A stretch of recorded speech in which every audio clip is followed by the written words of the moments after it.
नमस्कार, आइए आज इड़ा सर्ग के 7वें पद को समझने का प्रयास करते हैं। इड़ा सर्ग के 7वें पद में प्रसाद जी ने चित्रण किया है कि मनु भटकते भटकते सारस्वत प्रदेश पहुंच जाते हैं, जो कि एक उजड़ा हुआ नगर है। मनु महसूस करते हैं कि इस नगर का बसना और उजड़ना मानव जीवन में आने जाने वाले सुखों और दुखों की तरह ही है। इसकी उजड़ी हुई इमारतों की टेढ़ी मेढ़ी रेखाएं मनुष्य के भाग्य की तरह लगती हैं। इस नगर के खंडहरों में सुखों की यादें, अधूरी इच्छाएं और दुख देने वाली भावनाएं अभी भी मंडरा रही हैं। यहाँ कोने कोने में टीस और पीड़ा विद्यमान है। शायद भोग विलास की मनोवृत्ति ने इस नगर को उजाड़ दिया है और वो मनोवृत्ति अभी भी मनुष्यों के भीतर पल रही है। सारस्वत नगर के निवासियों का जीवन और उनका वैभव किसी समाधि पर जल रहे दीपक की तरह धीरे धीरे बुझकर शांत हो गया है। प्रसाद जी लिखते हैं, ये उजड़ा सूना नगर प्रांत जिसमें सुख दुख की परिभाषा विध्वस्त शिल्प सी हो नितांत। नगर प्रांत से तात्पर्य है शहर का इलाका या क्षेत्र। परिभाषा शब्द यहाँ पर व्यक्त होने या व्याख्या के अर्थ में प्रयुक्त हुआ है। विध्वस्त अर्थात नष्ट भ्रष्ट या टूटा फूटा। शिल्प शब्द कारीगरी तथा महलों भवनों आदि की ओर संकेत करता है। नितांत अर्थात एकदम बिल्कुल।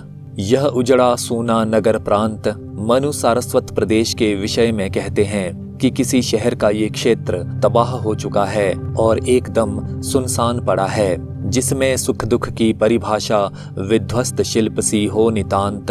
यहाँ के नष्ट भ्रष्ट हो चुके महल और घर मानव जीवन में आने वाली सुख और दुख की अवस्थाओं की अच्छी तरह व्याख्या करते या याद दिलाते प्रतीत होते हैं। यानी यहाँ की इमारतें और कलाकृतियाँ किसी समय अच्छी हालत में रही होंगी और इस समय ये बहुत बुरी स्थिति में हैं। कभी इन्हें देखना सुखद था और आज इन्हें देखकर दुख होता है। इसी तरह मनुष्य के जीवन में कभी कभी आराम और शांति के दिन आते हैं और कभी मनुष्य दुख तथा निराशा में डूब जाता है। इन उजड़े हुए मकानों का बसना उजड़ना बिल्कुल इंसान के बसने और उजड़ने से मेल खा रहा है। यहाँ पर उपमा अलंकार है और दृश्य बिंब की योजना है। निज विकृत वक्र रेखाओं से प्राणी का भाग्य बनी अशांत। विकृत अर्थात विकार युक्त, भद्दी या असुंदर, वक्र अर्थात टेढ़ी मेढ़ी, अशांत अर्थात हलचल भरा।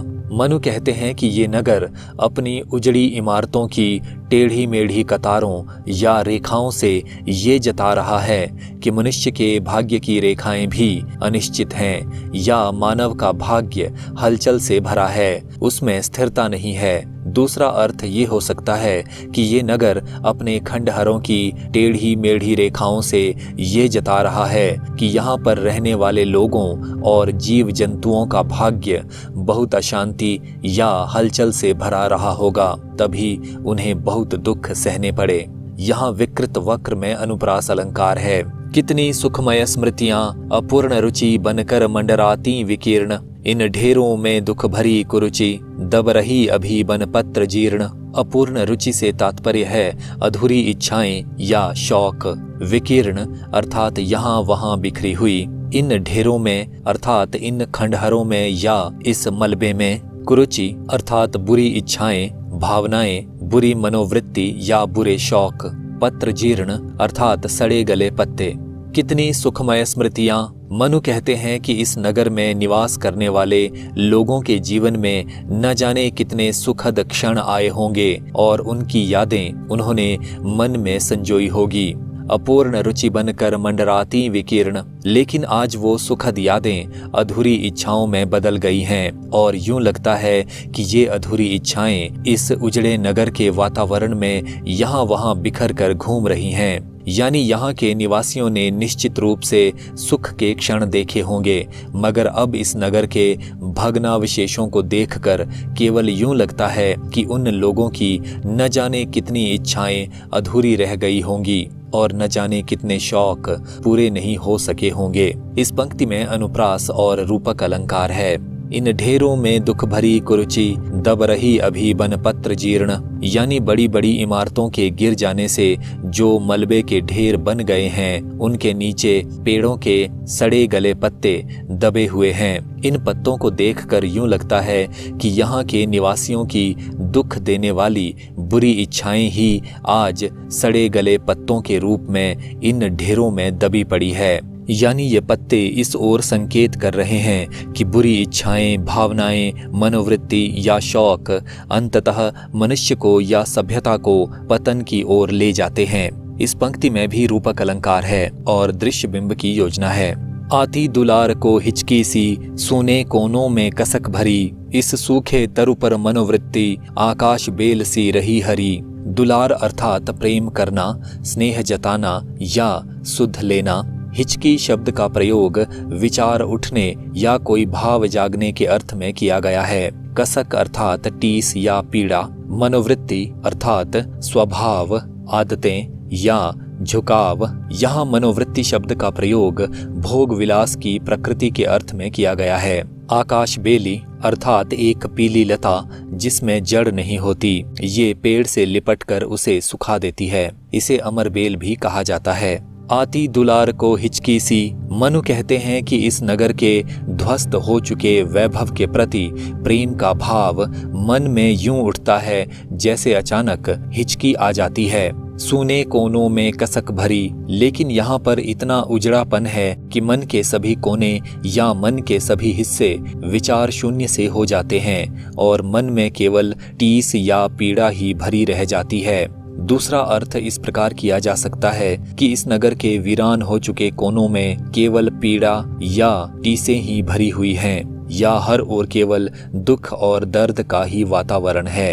इस पंक्ति में अनुप्रास अलंकार है। इस सूखे तरु पर मनोवृत्ति, आकाश बेल सी रही हरी।